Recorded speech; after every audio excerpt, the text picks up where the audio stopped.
school seniors, but pretty much do all ranges of portraits. So been in business 30 plus years full time. So I've seen it all, been through it all. So why don't we go ahead and let each person introduce themselves if you don't know who they are. So Mary, let's start with you. Hey, thanks, Gary. Thank you, Ronan and 3XM for giving us this platform. I'm Mary Fisk Taylor. I'm in Richmond, Virginia in the U.S. I, for 26 years, have a family portrait studio, also some higher-end weddings.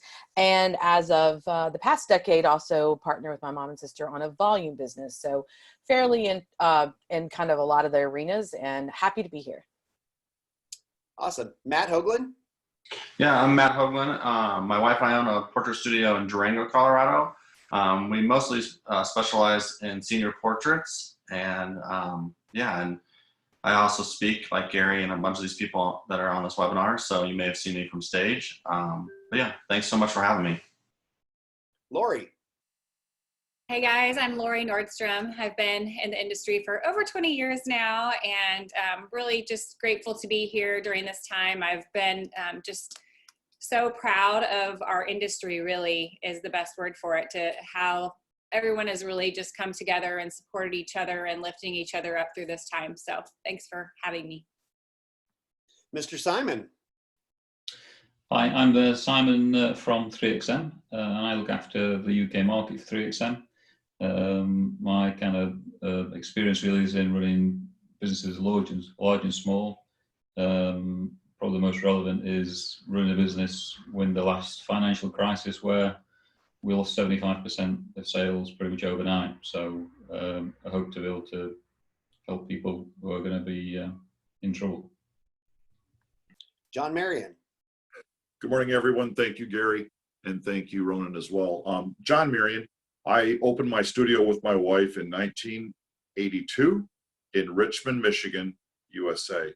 We've been in business for quite a few years. I've gone through ups and downs, and I hope I can help someone today. And Bradley. Hi, I am. I thought I was muted. So I'm Brad. I run Stamp Plus Stamp 2 Photographers. So we're a third generation family run business. So it's been going 42 years. I've been in business 6. Specializing mostly boudoir and family portraits, and we're a bit of a high volume business, so we do quite a few sessions. Happy to be here and looking forward to it. Great. An amazing array of talent and experience here in this group. So thank you all for participating.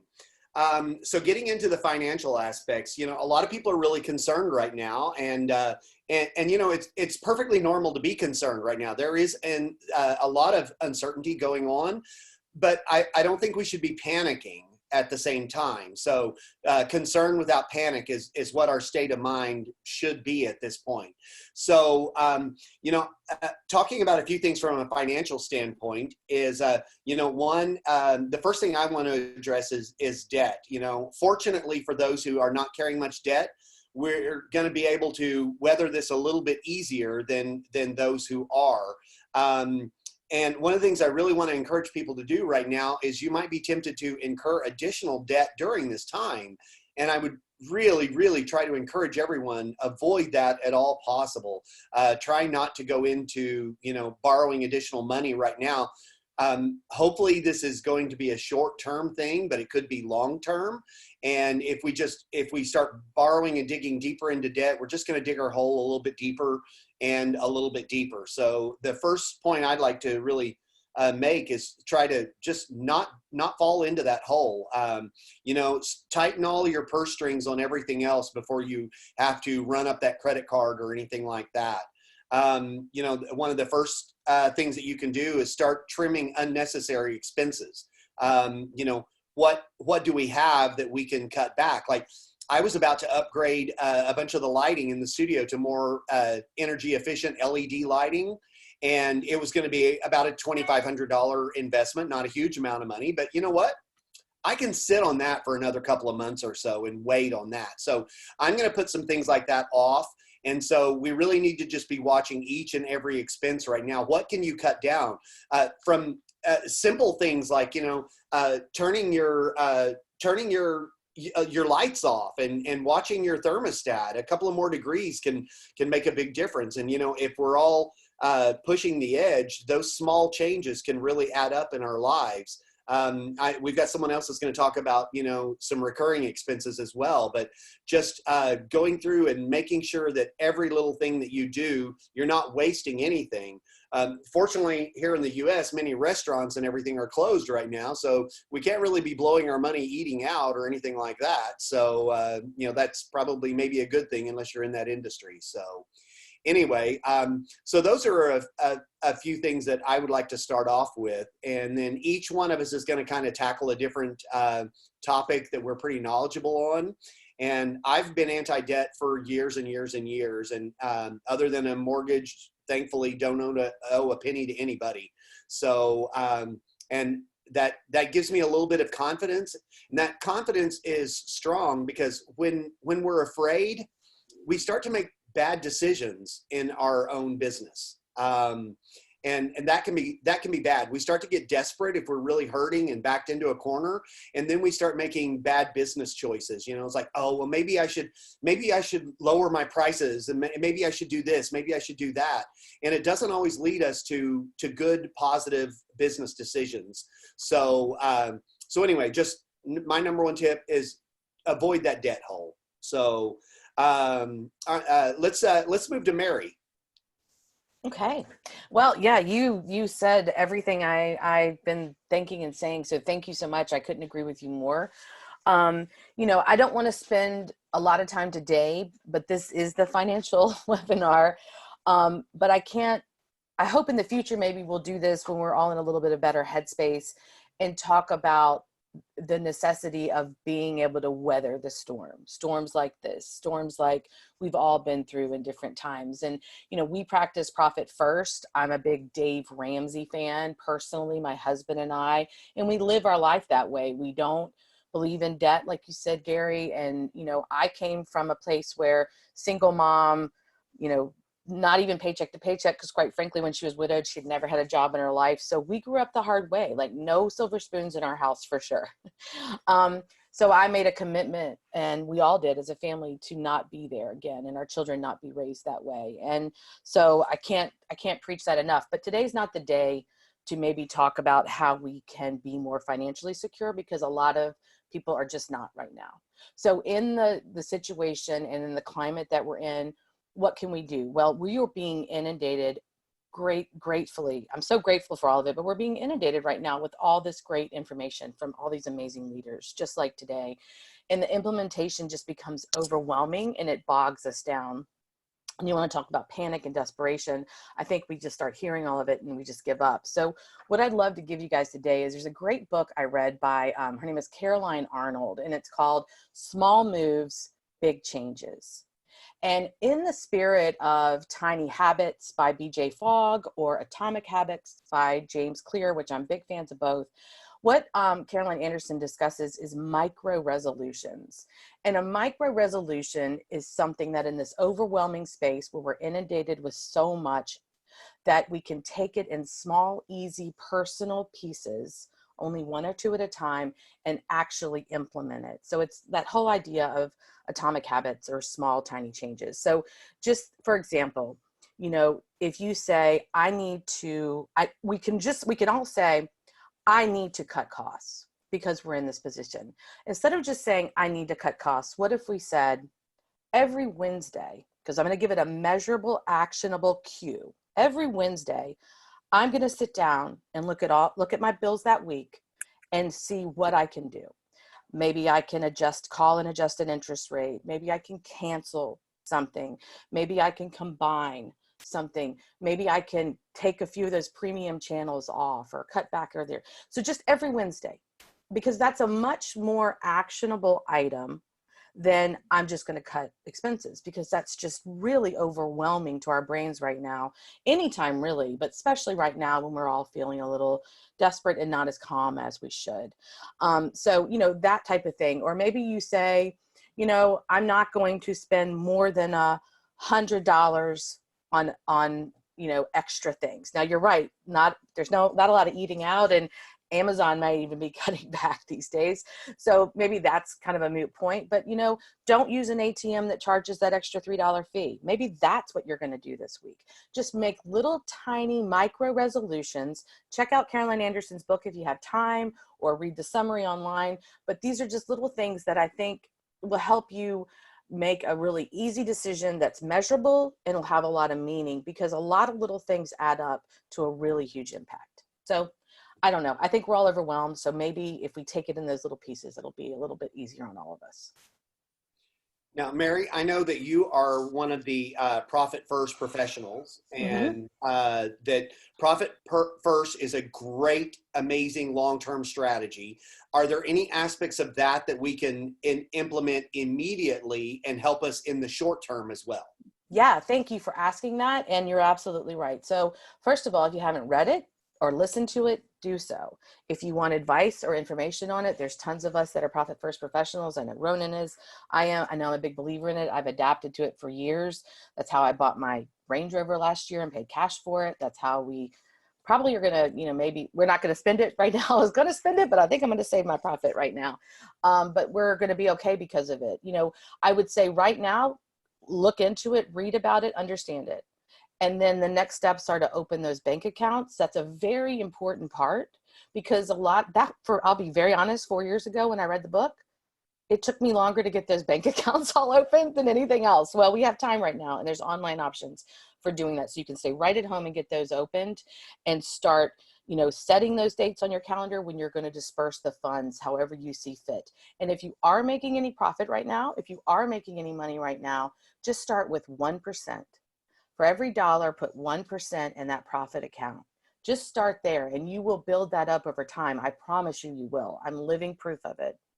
And I guess the next piece is, if you are in the event business, school business, wedding photographers, volume business, have another separate account. We have this for our volume studio, where you're saving that retainer money or that money that you're given, all those prepays for work you have not produced yet. One of the biggest epidemics and problems we're seeing right now are from event photographers, wedding photographers, school photographers, volume photographers who got that money and spent it, and now they're not going to be able to produce the work, or don't know when they're going to produce the work. And they have people that are afraid and they want their money back. And I don't blame them. So please do not spend money that you've not produced the work for. So if you are in that position, I would recommend a 6th account, and that's for that retainer or money that's prepaid that you haven't done the work. That is an amazing, amazing point on not spending money that you haven't actually done the work for yet. So it's an epidemic right now, Gary. It really is. Really bad. And yes, event people.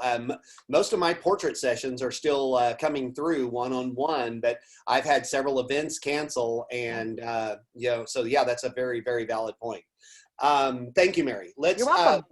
Matt Hoaglin, let's talk a little bit about you on saving and how to deal with some of this.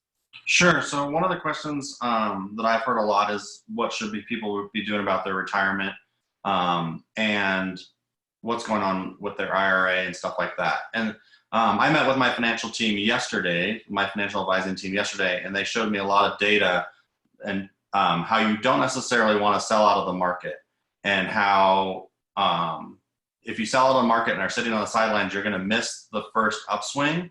And the truth is, there's a lot of institutional money, much bigger money than our whole industry will ever put together, sitting on the sidelines right now. And you want to be in the market when all that money comes back into the market. You don't want to miss that opportunity. And the returns that you lose by not being in the market is pretty big. So I wouldn't worry about your retirement. Now, if you're in retirement or near retirement, then that's a little bit different. And so you have to, the first thing I think you have to do is think about, what is my retirement cash that's good 20 years from now? And what is actually like savings that I need now? Because if you have some of your savings invested in the market, then that may be a different conversation to have with your financial advisor. But overall, definitely don't sit on the sidelines. For example, today, I follow the markets very heavily, and today is Friday the 20th here in the United States is a huge expiration date, and there's going to be a lot of movement in the market, and it has nothing to do with people getting in and out of the market, and more to do with there's a lot of people that have a lot of leverage, a lot of funds that all have a lot of leverage, and they have to basically reconcile their stuff today. And so today is going to be a very volatile day, but it doesn't mean anything for the long term. So definitely don't get emotional about it. Find your financial advising team, talk to them, see what they're doing, and stay the course. So that's one part of it. But then the other part is then what can you actually do? So if the advice for that is, stay in the market, then what can do? And so what we did yesterday is we actually took time and called all the subscriptions that we just chat boxed all the subscriptions that we belong to. So PPA, Adobe, GoDaddy, our CRM, all those things, we got on every single chat box with them and just asked them what they were doing to deal with this. And you'd be surprised how many people gave us 3 months free, gave us a year free, a number of different things. So we actually, when I added it up yesterday, we actually saved $1,200 this year just by simply getting in inside the chat room and saying, hey, we're thinking, we don't know if we want to cancel. We don't know if we want to, stay with you. We don't know what to do at this time. And they're like, oh no, we completely understand. We have this deal where we're giving everybody 3 months free. So, we have like multiple Adobe accounts, and Adobe gave us 90 days free. And like I said, the PPA membership, all those different things, they're dealing with the same things. They understand that they would rather keep you and give you a couple months free than have you cancel and then may never ever see you again. So make a list of all your recurring revenues, your gyms, CRMs, any website stuff, any software you're using, and reach out to them today and ask them what their plan is. And I bet you it saves you money right away today. So that's gold. That's incredible stuff. Yes, Adobe is offering 60 to 90 days. If you do it online, I hear 60 days free, and I have 2 Adobe licenses plus Adobe stock. If you call, I'm told that they'll give you 90 days free. So, take advantage of that. With 2 full licenses and Adobe stock, that's $130 a month. If I get 3 days or 3 months free, that's $400 cash in my pocket. So great tips, Matt. Thank you so much. Lori, let's talk about continued marketing as we start coming out of this. What should our strategies look like? Yeah, it's such an interesting question right now because, of course, we don't know when we're coming out of this. And I think that's the biggest uncertainty for everyone is, is this going to be another week or another 6 months? We don't know. Hopefully not that long. I didn't just put that into the universe for that reason. But we've got to also look at, at what we've been through in the past. There's been a lot of conversation around how we went through the recession in 2008.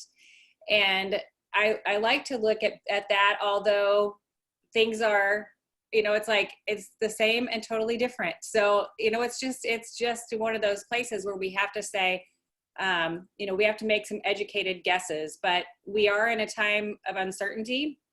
And during that time, we can either use that for fear or we can use it for fuel. And using it for fuel, we can make some of those educated guesses, educated choices to move forward and move positively. And one of the things that I like to think about when it comes to marketing is that marketing is everything that we do to get our brand in front of another person and eventually our product or service in our client's hands. It's everything we do. And so right now, it doesn't have to mean you dumping a bunch of money into marketing, although it also doesn't mean you have to pull every dollar out of marketing. But we can bootstrap marketing in a lot of ways. And I'm a huge fan of that, even in the bountiful times of bootstrapping marketing, making sure that we're networking, making sure that we're staying in front of people. And really, it's important right now that we as business owners, no matter the size of your business, you need to have a presence in your marketplace. And it needs to be a positive presence. It doesn't need to be doom and gloom. It doesn't need to be scared and scream if you want to behind closed doors. But now is not the time to put that out to your marketplace. We need to be there to support others, to lift each other up. Like I said in the beginning, I think our industry is doing a pretty good job of that. But we need to make sure that we're putting that out there in the marketplace. And I do think about the 2008 recession. That was largely due because of the housing crash at the time. Whether you were investing in housing or you were a realtor, you were in insurance, there are a lot of different areas that were affected that caused the economy to really crash at that time. And I just remember I had a very good friend who was a realtor at the time, and realtors left and right were dropping like flies. They were saying, I can't be in business, I give, throwing their hands in the air. And there was a lot of doom and gloom at the time. And I had a friend who owned a realtor agency in Des Moines, and she was one of the ones that I was partnered with really closely as a photographer. When she would sell a home, she would give a gift package that would include a family portrait session with me for the new buyers, the new homeowners. And so we were having conversations around this time, and even as me I've got a lot of my business from her. And so I was having these conversations about, what's happening right now. And she said, oh no, I am making personal connections back to every single one of my homeowners from the last 3 years. She was digging into 3 years of archives, personally connecting with people, putting her face out there, making sure people knew. She wasn't trying to make money at that point. She was saying, I care about you. Tell me how you're feeling, what's happening right now, how can I help, who can I connect you with, and getting them into whether it was more financially secure around their purchase that they had already made from her. But the point is that she was one of the people that her business survived and thrived through and beyond the recession at that time. And she was part of exactly the problem.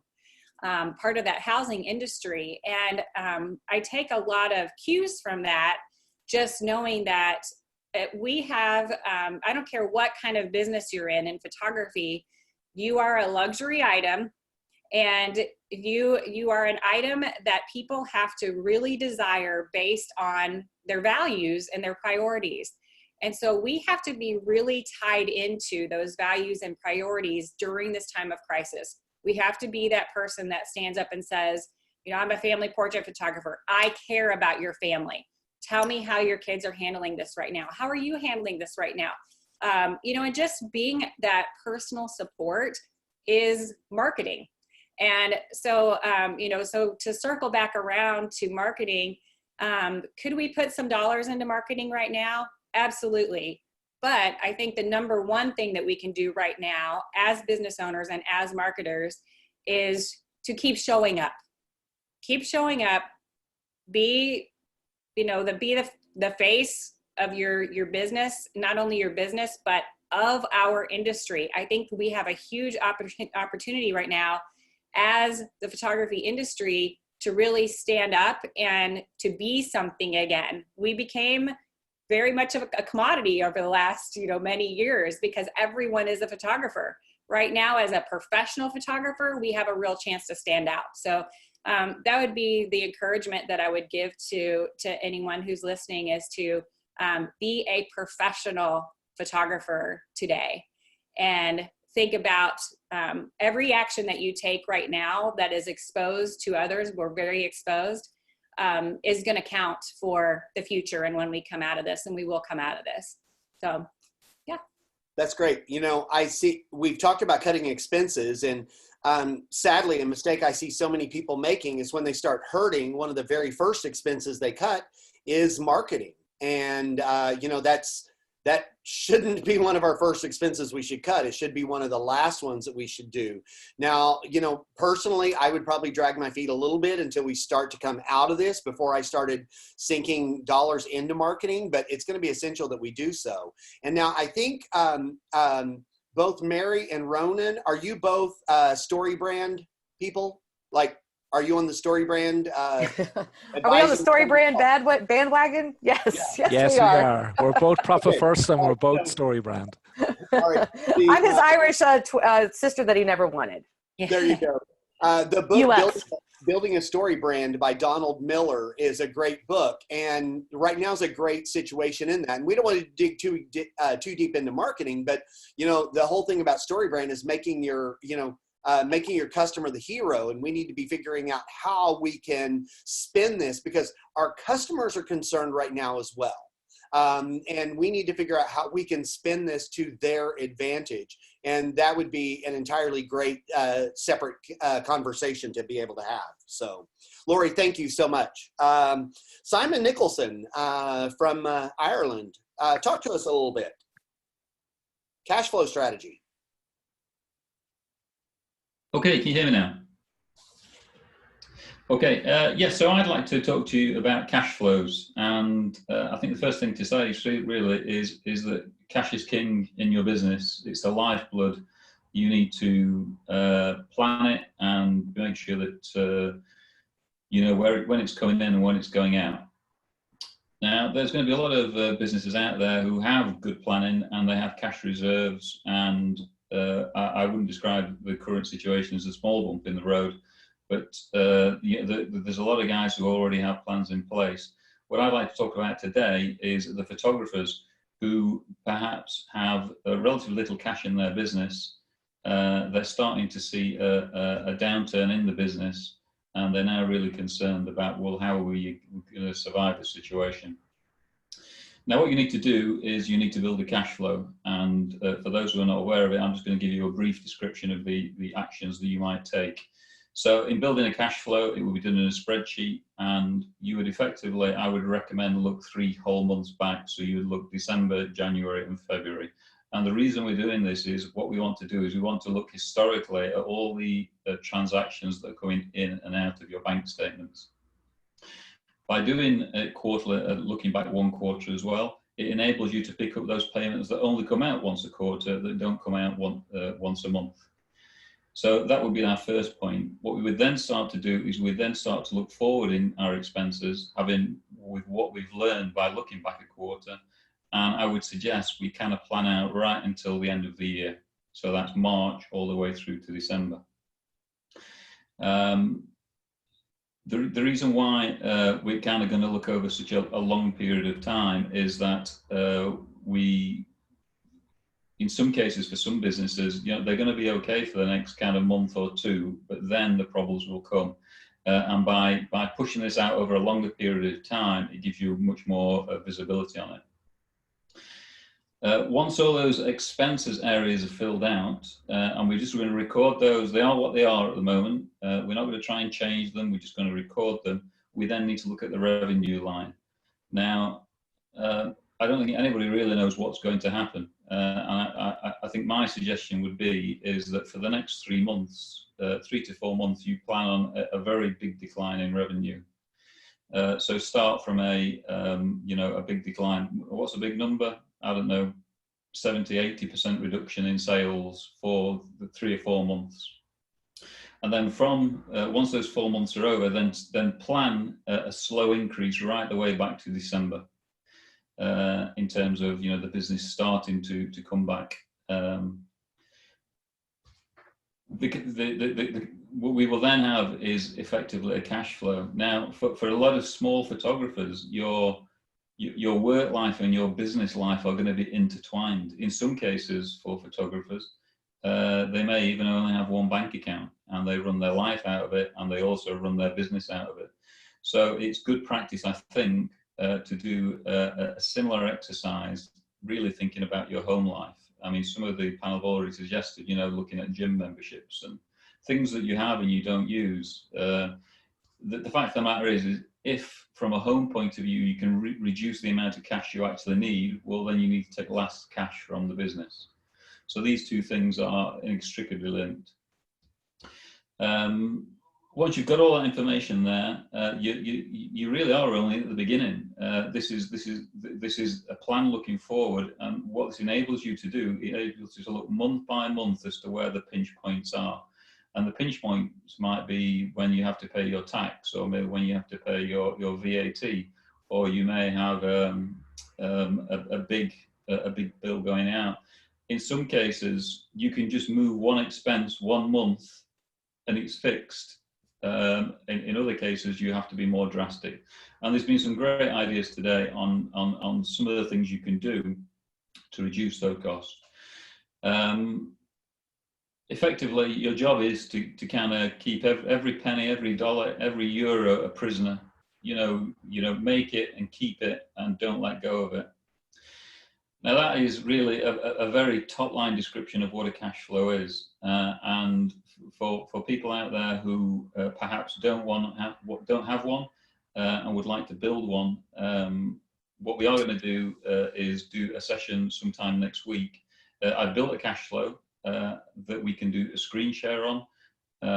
We can kind of introduce all the various areas to people online, and then that will be a template that we can then supply out so people can build their own cash flow. In itself, a cash flow is really not a very complicated thing. There's not lots of formulas in it. It's just a format, and it works well to enable you to kind of look ahead and move expenses around to make sure that you can remain solvent and get through to the end. So a little bit like a budget. Say again, sorry? A little bit like a budget, really. Yes, it is like a budget. In many ways, you may have had something from your accountant that it looks like a profit and loss account. What this really does is it's not really looking at profit. It's looking at literally the cash coming in and the cash coming out, in making sure that it just doesn't disappear.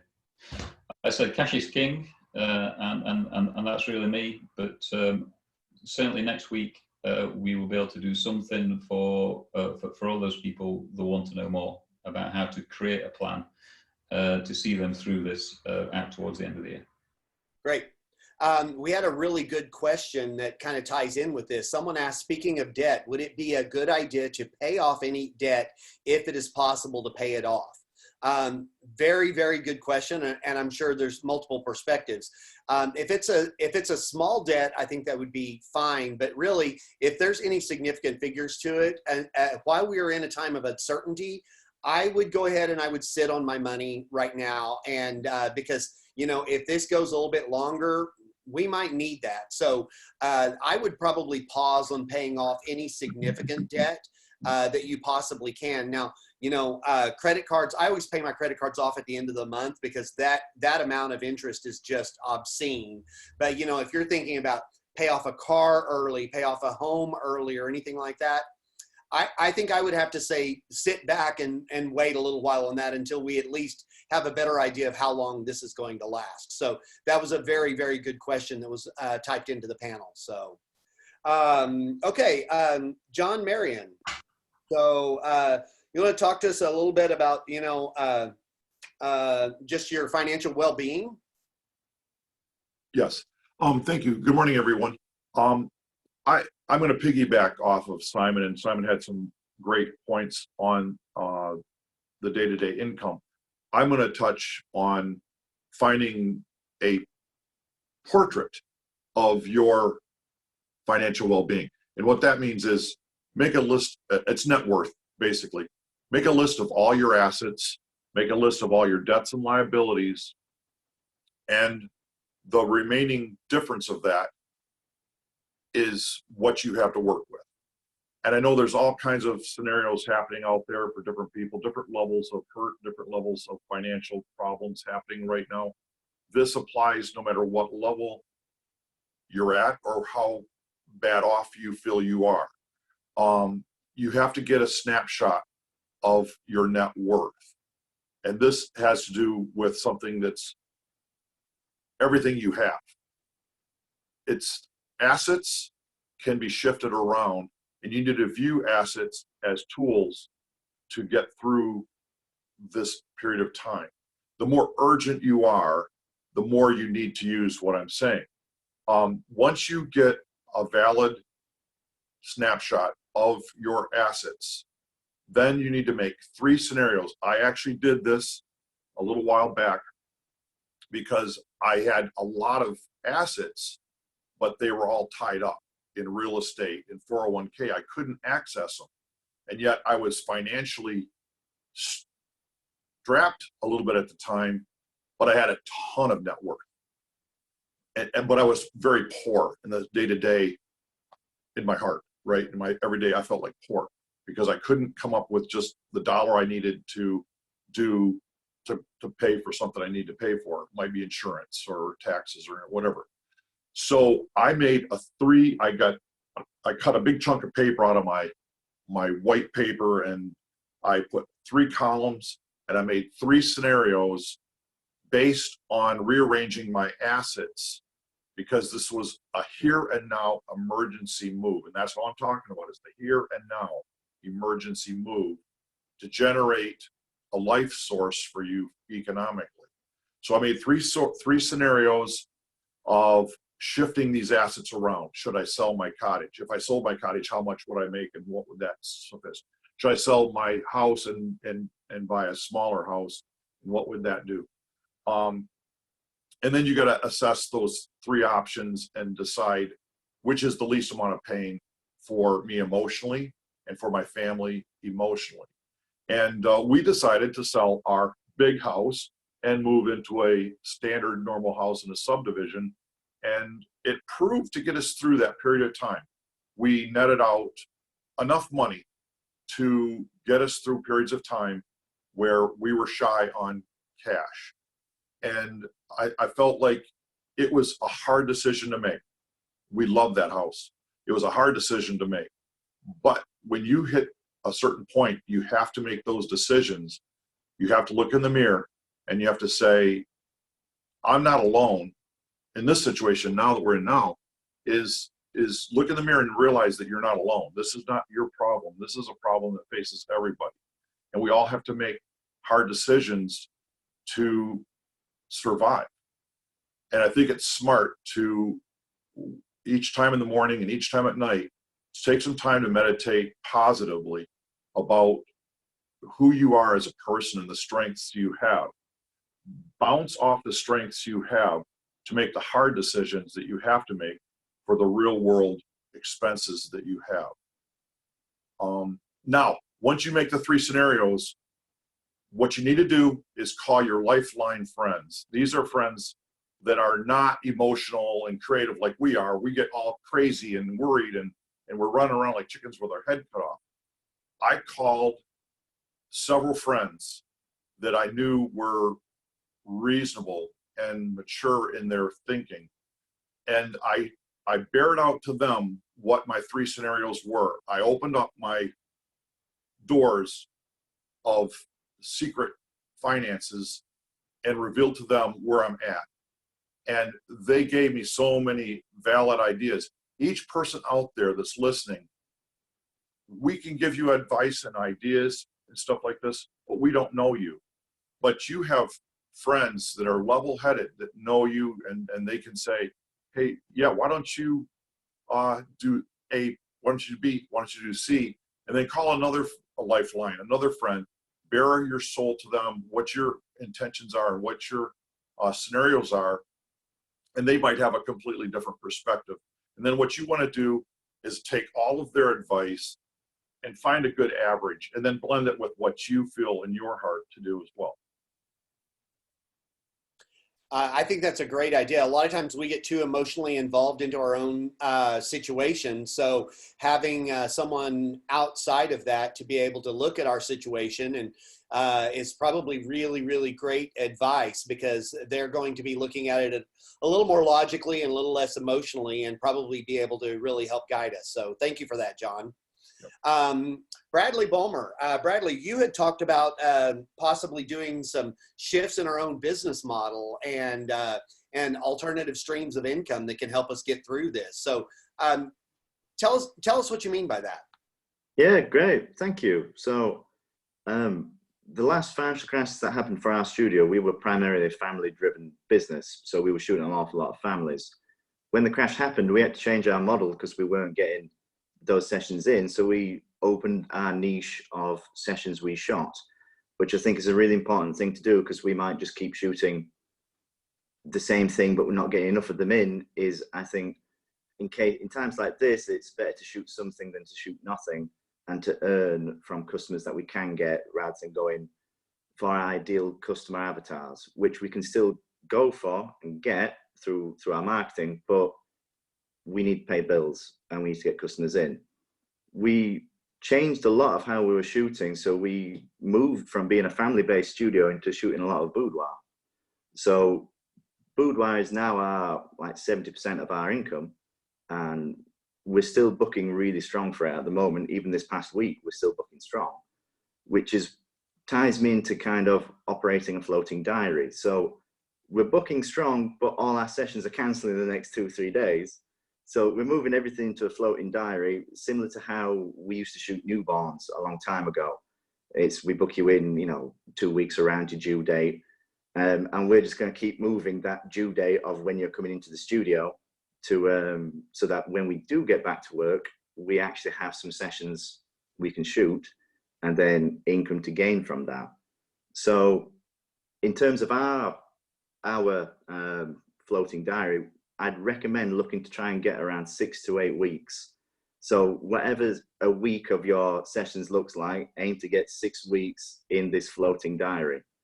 And then because in all honesty, if you get say your 6 week sessions are 100 sessions, all those aren't going to come when we get back to normal, whenever normal will be. So you're going to lose half of those because they're not going to come to you because of financial reasons, or you're not high on their priority list. But it's still important to have that pipeline of work that when we do get back to normal, we can call those customers and get them into the diary. Similar to what Laurie was saying earlier, it is really important that we contact every single client we've got in our diary currently booked, all our past clients, and have chats with them, find out how we can help them before they can help us financially. I think we really need to give back before we can take, and that when we come out of this, I think it's really important that if we're expecting customers to come back and spend in local businesses, that I think it's important for us as business owners to be prepared to spend money as well. Because if we don't, then the economy isn't going to bounce back the way we'd like it to, and everything can carry on as normal, which, hopefully won't be too long. So ideas for cash now is a positive thing is that a lot of our local competition in terms of advertising is actually no longer around. A lot of pubs, restaurants and bars aren't advertising. They're normally our target market in terms of customers, especially on Facebook and digital marketing. So I would recommend running adverts out, targeting those people, not running sales adverts, but running lead magnets, giving things away, either giving how-to guides out because people are going to be bored at home and they're going to want some content. Build audience lists. You're going to get cheaper cost per impression and cost per conversions at the minute than we're ever going to have for years. Everyone's going to be at home. Everyone's on Facebook. The other advertisers aren't advertising. We can build those lists to then market to in the future when things are more normal. Another thing is that the industry that's going to make the most money out of all of this is e-commerce. I know I've got a lot of friends who are Amazon sellers who do a lot of e-commerce selling. They're making a lot of money at the minute. Their cost per conversion is the lowest it's been in years. For cost per sales has gone down from like £20, $20 to $12. When you times that over a lot of items they're selling, it really adds up. I think that if any of us have anything to get, not quick cash, but to get a short-term cash flow in these next few months, is if we do gift certificates that we can sell to people, we can do online webinar classes, business to client things. So to our customers, not to the photographers. So classes on how to operate a camera, how to lighting, because everyone I speak to about the business always assumes I'm a photographer. I'm not. And they all ask me all types of photography questions, and I have to blag my way through all that because everyone has a base interest in photography, I believe. And I think that we can do well in selling courses like that, in selling gift certificates at this time. And I think also it's something to focus on because we need something to do right now. And if we can get to work building content, building funnels, building advert campaigns now, it'll keep us busy, it'll keep us focused, and in the short term may actually gain us some revenue in that is really needed. So yeah, that's about everything. Yeah, go on, Ronan. Oh, thanks. Sorry, I was giving Gary the signal, but I'm here now. I just wanted to just say to people, it's really, really hard sometimes if you owe people money to actually ring them and talk to them. So if you even just make the first move, you are actually in control of the negotiation. So I was talking to a photographer only the last couple of days, and they said, you know, I'm renting my studio. Ronan, what should I do? Should I ring my landlord? I said, absolutely. I said, ring your landlord, explain what's happening, explain that you're having to shut your studio and that you're not going to be able to pay the rent right now. And be in control of that conversation up front so that you are in the best situation. If you bury your head in the sand, it's just going to all pile up. It's going to put you in a mindset of panic. So deal with it, make the call first, and you're in control of the situation then. Excellent. Bradley had a couple of other really great points. I just saw your hand there, Mary. You know, there's a number of people that have fallen into this specialize of, you know, I only do this or I only do that. And, you know, especially in a smaller market, right now, you might want to come off of that a little bit and, you know, take whatever you can get business coming out of this is going to be a really wise thing and not necessarily be so limiting. You know, if you're high end, you know, you might want to maybe take some medium in business and take whatever you can get whenever while it's coming. And then the other thing that Bradley brought up that is really good too is we are all going to be having some downtime out of this. So how are we going to use that downtime? You know, we could sit on Facebook all day, which is really, really tempting, but instead, why don't we take some of this downtime? Why don't we sit down and write a new marketing plan? So, you know, I do a lot of high school seniors. I'm getting ready to come up to my season. So right now I'm trying to work on my marketing plan for that. And I'm building that marketing plan based on, you know, that hopefully this is going to be a short-term thing and I will have all my ducks in a row. I can modify that plan as I go along if I need to. I can also be spending some of that time, you know, building some new sets and backgrounds and things like that. Paint does not cost me a whole lot and so on. So, you know, you've got some downtime right now.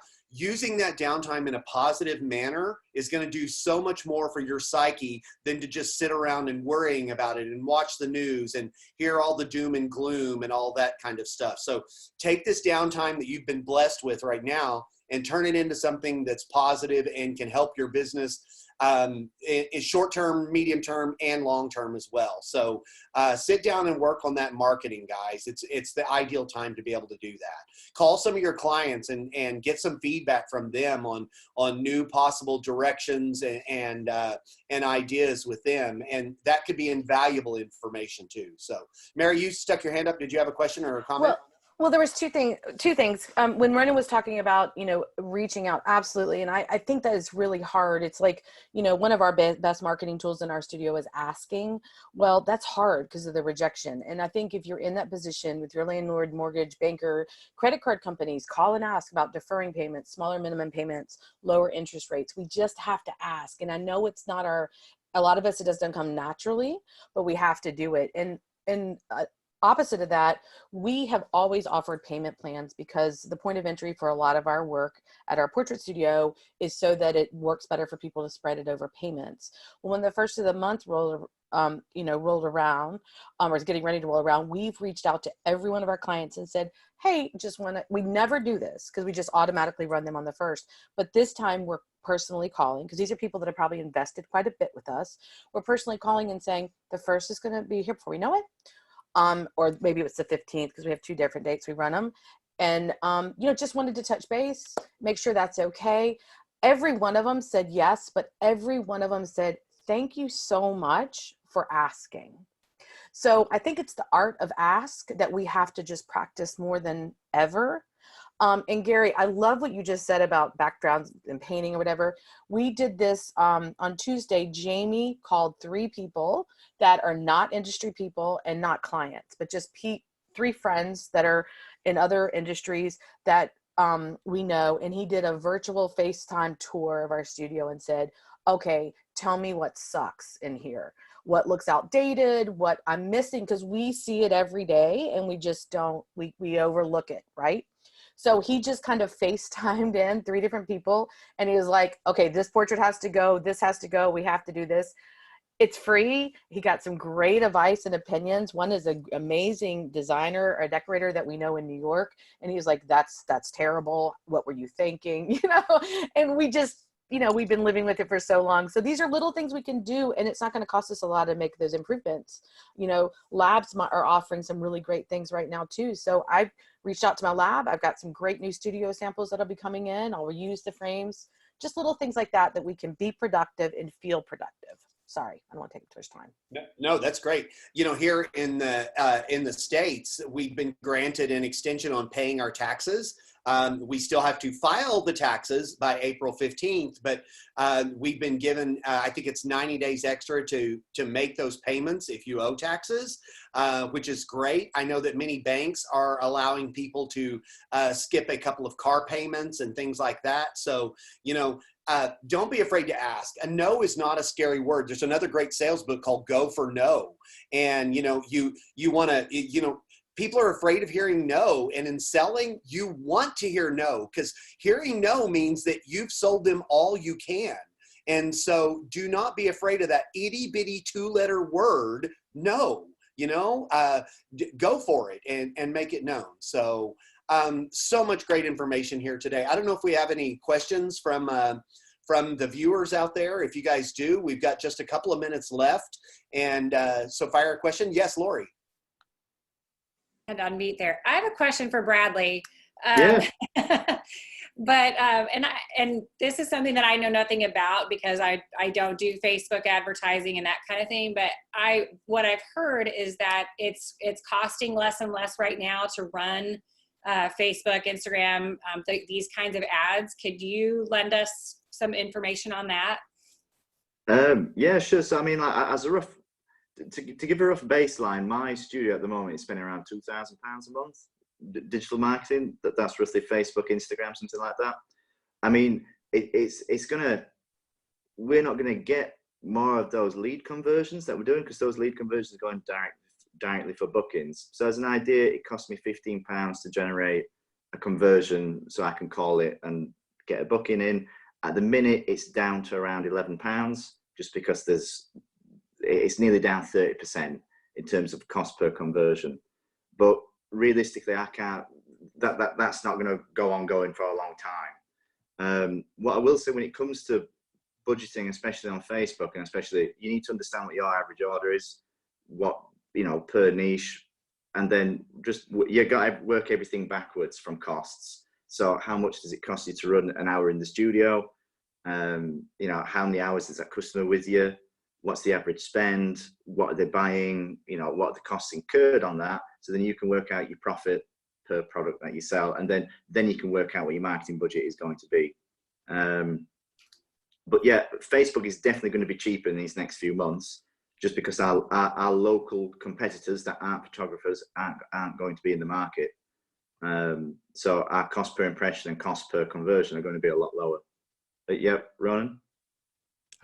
You're absolutely right, Bradley, but just one thing to be aware of right now. So Facebook has taken the reach right now and shrunk it down, because they've decided to apportion a good bit of the Facebook for the COVID-19 proper information, and a lot of the serious advertisers and all the affiliate marketeers right now are saying that their reach in the last 36 hours has gone way down. So just to be aware of that too. Yeah. So one thing that, when you were talking about averages, one thing that PPA recommends is that our marketing budget is 3 to 5% of our projections if we're a producing studio. If you're new or trying to get new business, it's 5 to 8%.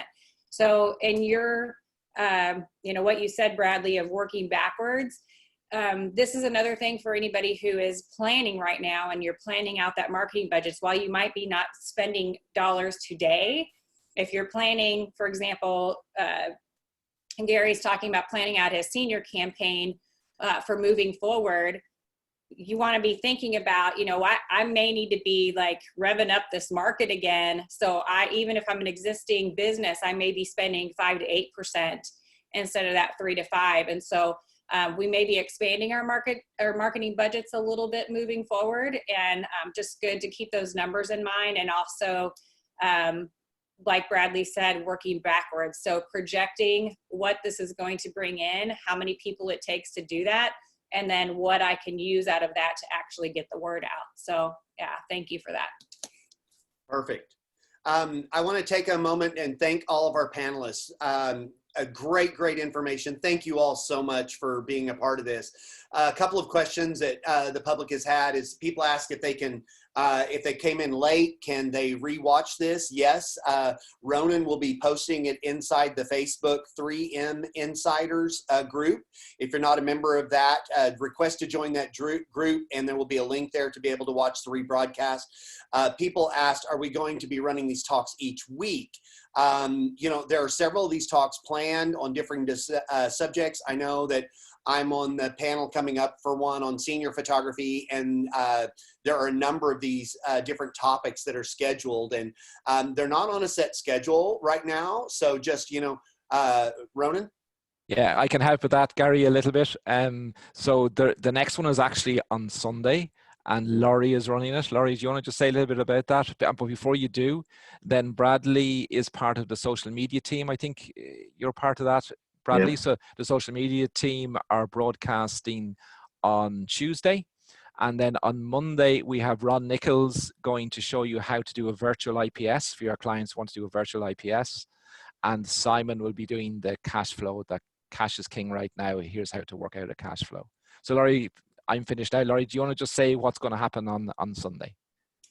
Yeah, so on Sunday, we are going to be talking about putting campaigns together to stay in front of your clients and in front of your community during this time. And so there are several people who have done a fantastic job of creating campaigns around everything from, we talked about taking better pictures at home. Someone mentioned that earlier, but that to scavenger hunts for kids, they're at home now, but just ways that we can personally interact with our communities and stay in front of them. So just what we were talking about earlier, but we're going to give our audience, you know, these how-tos, step 1, 2, 3, 4, and 5. Here's exactly how to make this happen so that we can continue marketing and staying in front of our people. Great, thank you. You know, everybody, I know these are tough times. There's a lot to consider, and you know, I just want to encourage everybody, keep your heads up. We're going to make it through this. I mean, it might be a little bit, you know, leaner times, but you know, we're going to make it through this, and everyone's going to come out okay. So just, you know, be positive, keep your nose down, and keep going and do all that you can do to, you know, to make it. And once again, thank you to all of our panelists, and thank you for everybody watching. So I think we're wrapping up now, and I want everybody to have a good day. So thank you. Thanks, Gary. Thanks, Ronan. Thank you, Gary. Bye, guys.